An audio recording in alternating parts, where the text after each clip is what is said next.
I'm beating every N64 game, and I mean all of them. The twist is, the next game I play is randomly selected from a list, so I have no idea what's coming next. This is the journey to beating every N64 game. Hey everybody, welcome back to another episode. If you do enjoy this video, consider giving it a like as it does help the channel out a lot. And if you like this series, make sure to subscribe so you don't miss out on the next one.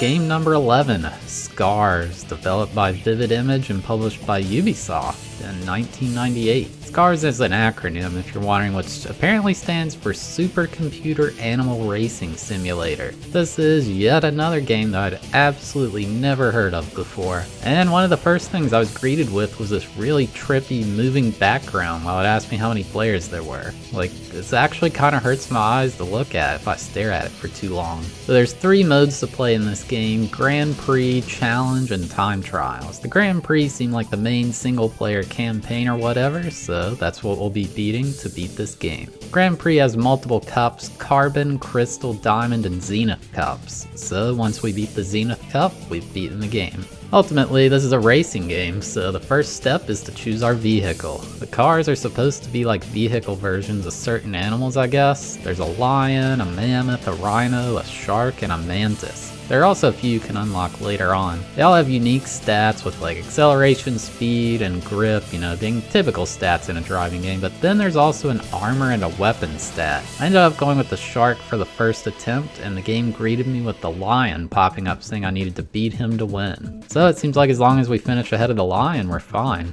So getting into the first race, the game plays this really cool animation showing the course being generated from a 3D model. Like, it's actually pretty sick looking.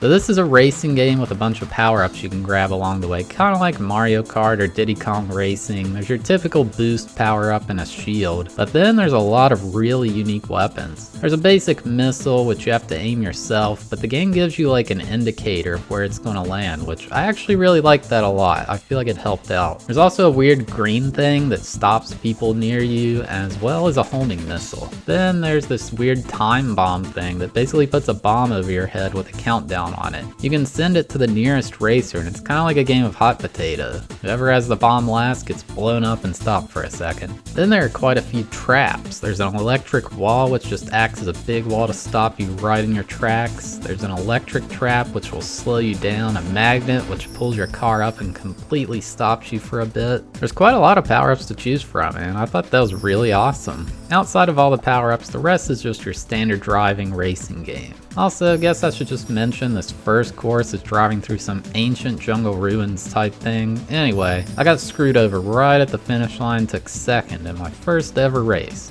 Not bad. Okay, so you can drift if you press brake. Like, no, I got second. That dude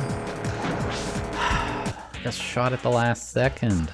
So this second track, you're like driving over this big island, and at some point you literally drive over a giant pile of lava. Like, these cars must be pretty strong. Also, I realized during this race that you can make the car jump, which is huge for avoiding traps that everyone else has laid. Ultimately, I still wasn't that used to the game, and with all the traps all over the place, I only got second place with the lion beating me. So the third race in this cup is the same abandoned jungle ruins place, except it takes place at nighttime. And since it's at night, it shows off how the headlights on the cars work. And, considering how old this game is and the hardware it's running on, the lighting effects are extremely well done, like probably one of the coolest features of this game. As I played more, I just became more and more impressed with it. I ended up getting first place in this race, but it was ultimately not enough as the lion had one more point than me from finishing first in the previous 2 races. It shows like this wild cutscene with the top 3 racers on a podium and more of that trippy background from before. I wasn't too discouraged though, because I'd never touched this game, and I was getting better the more I played. For the second attempt, I ended up going with the Rhino, as it had decently low speed but really good acceleration, and it had really good armor. The armor stat basically caused you to get slowed down less when you're hit by somebody else's weapon or their trap. Also, this time the shark challenged me instead of the lion. I guess it's random who does or something, I don't know. So now armed with the rhino, I was ready to take on this cup again. First race went well, getting first place. Second race, same result, and the third race also got first. So after getting first place in this cup, the Scorpion car popped up and asked if I wanted to challenge it. That's another mode this game offers, the challenge mode. Here you can accept the challenge to 1v1 race against a secret racer, and if you beat them, you unlock their car for future races. The first one is up against the Scorpion. The race takes place on that one island level with all the lava on it, and this is a one-on-one race, so it's quite a bit different because there's not near as many traps all over the place. However, they still give the computer a ton of items to use against you. Coming into the final lap, it was still anyone's race. The Scorpion was much faster than me, but I was tankier. I just needed to make good use of my weapons. However, the game allowed the Scorpion to place like 10 million traps in a narrow area, and it stopped me right in my tracks. And even though I recovered for a bit after it, ultimately, I wasn't able to pass. The Scorpion had defeated me. Go Rhino! No! It definitely hurt to lose to the Scorpion because I wanted to race as it really badly. Thankfully, this is just a video game and I can just try again. I decided to use the Shark this time because I felt like my main disadvantage against the Scorpion was my low speed. However, it still wasn't enough. The Scorpion was really getting under my skin at this point. It became personal. This time I made sure to just constantly punish the Scorpion, and with a nice backwards missile, I held it off and was able to take first place. The Scorpion was all mine. How was he caught up?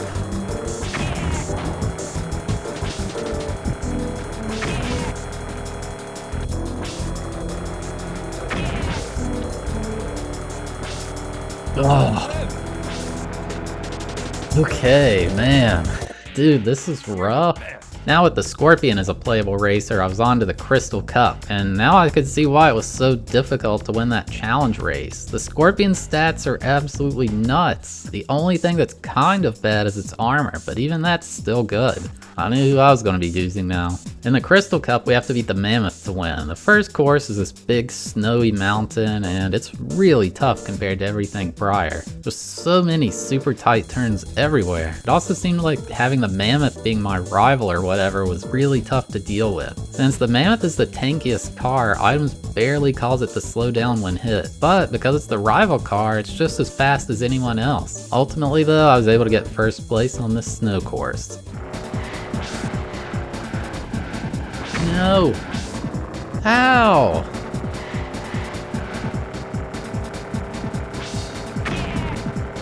Sniped him.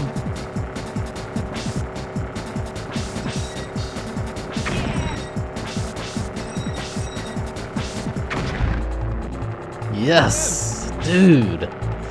Oh my god. That was way harder. The second course is like another mountain track, but this time there's no snow and there's like a well-defined road to drive on. Kind of more of the same here. We're racing, missiles, traps all over the place, and all the racers are getting pretty easy to stay ahead of except the Mammoth. I think this is ultimately an issue with most racing games. They start to get repetitive unless you have people to play multiplayer with. I was able to get first in this one as well. And in the next race, the game shows even more signs of repetitiveness by repeating a previously used track. We're only in the second cup and they're already running out of courses to use. So with knowing how this one worked, I got first in this race as well. The next course was like a desert with cacti everywhere. This one had a lot of tough turns, especially near the end, but I got first place in it as well. Then the game repeats itself again with the snow course again, but now it's nighttime, so at least we get to see those cool headlights. Got first place yet again, and I'd beaten the Crystal Cup, and then the Cobra challenged us to a race. So now we can take on the Cobra to try to add another car to our arsenal. This race takes place in that snowy mountain map again, so at least it's familiar. The Cobra is definitely a tough opponent, but with the Scorpion having such good stats, it's not near as tough as beating the Scorpion was. I was able to knock this race out first try with a pretty tight finish. So the third cup is the Diamond Cup. The Cobra had pretty decent stats with a high top speed, but I felt the Scorpion was better, so I stuck with it. This time the Mantis was our rival we had to beat. The first course in this one was like an outdoor desert mountain type place with this huge UFO at the starting line. Maybe we're supposed to be near Area 51, I don't know. This one is much harder than anything before with tons and tons of super tight turns. I got kind of screwed here at the very end and got second place. Go!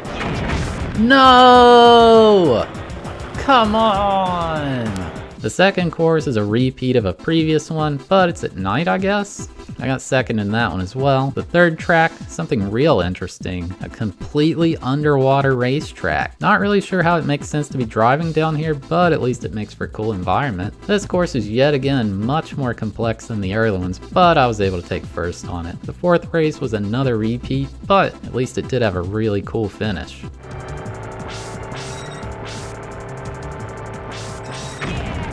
Oh! Yes, dude! The last second back-to-back snipe. Oh my god.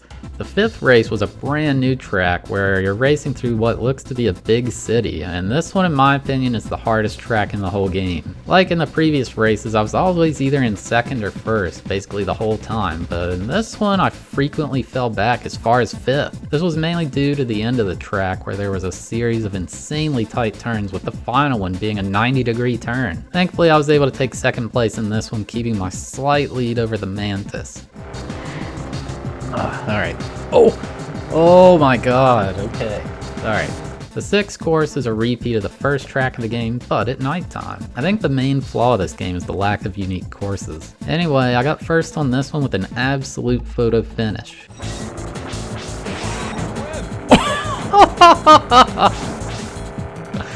Oh my god, I spammed the missiles to just get rid of them so that I could use that boost.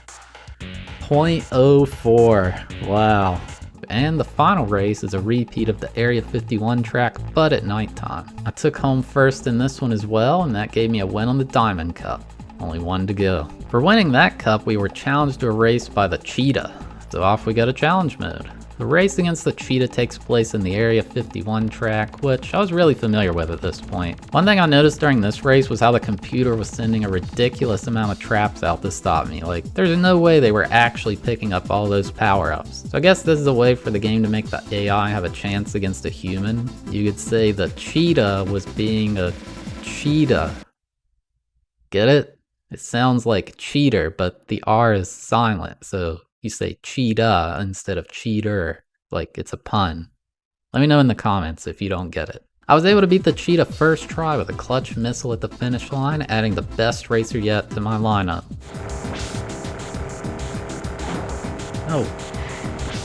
Oh my god, the clutch. The clutch! Oh, let's go, dude. Heck yes. Lastly, there's the final cup, the Zenith Cup, and this one's kinda tough. There's only one new track in this one. It's like you're going through some dirt-filled industrial area. This is easily the hardest course in the game, and I guess it's a good thing it's not used until the final cup. I went with the Scorpion on my first attempt, but it turned out to just not be good enough, so I switched to the Cheetah. Playing as the Cheetah is so nice because it's way faster than any other car, and you can easily overcome how squishy it is when it comes to getting hit by items. With the Cheetah, I got first place on this first course. The rest of the tracks in this cup, unfortunately, are all variants of previous ones, like being nighttime or whatever, so not much else to add here. It's a problem with racing games not having enough new tracks. Diddy Kong Racing solved this by adding the silver coin races, and Wave Race solved this by adding the buoys, but this game just has you racing through everything normally. It took a few tries, but finally after a grueling 10-race gauntlet, I'd finished the final Grand Prix in this game and beaten it. But to my surprise, I was issued a challenge by the Panther. Even though I had beaten what I wanted to with this game, it just felt wrong to leave the Panther hanging like that, so I decided I would take it on. This race takes place in that underwater track. Man, as soon as this race starts, I immediately realized how powerful the Panther is. It just jumped ahead to a huge lead and didn't let up at all. Even hitting it with an item barely did anything. You have to drive near flawlessly to beat it. After 5 or so tries, I was somehow able to win the race, even though it sure didn't look like I did. Oh my god, it was photo finish, dude.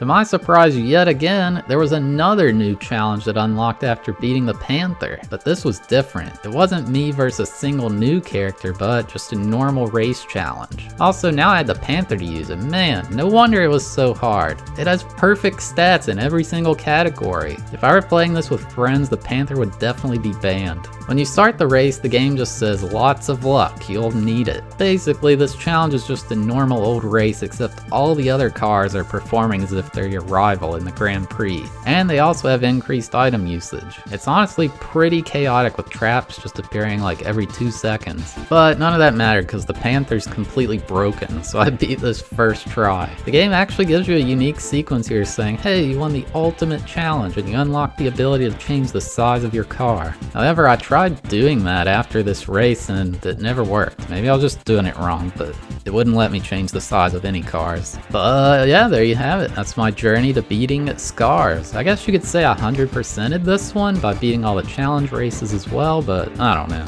Going into this game, I had low expectations since I'd never heard of it, but man, I was pleasantly surprised. The driving feels really smooth, the tracks themselves are pretty well done, graphics aren't too bad for the time, the music I think is really cool. It's like drum and bass, which I think it fit the game really well. And all the items are just awesome. I really like all the traps you can lay, and I really like how you can jump over them. It's like a high skill cap type thing. The main thing this game lacks is replayability for single player, but I think most racing games are like that for the most part. If I knew about this as a kid, I would have probably played it a ton with my friends. It's like a more mature version of Mario Kart. I give it a 7.5 out of 10 for enjoyability and a 7 out of 10 for difficulty. It did end up being pretty tough, especially that final cup.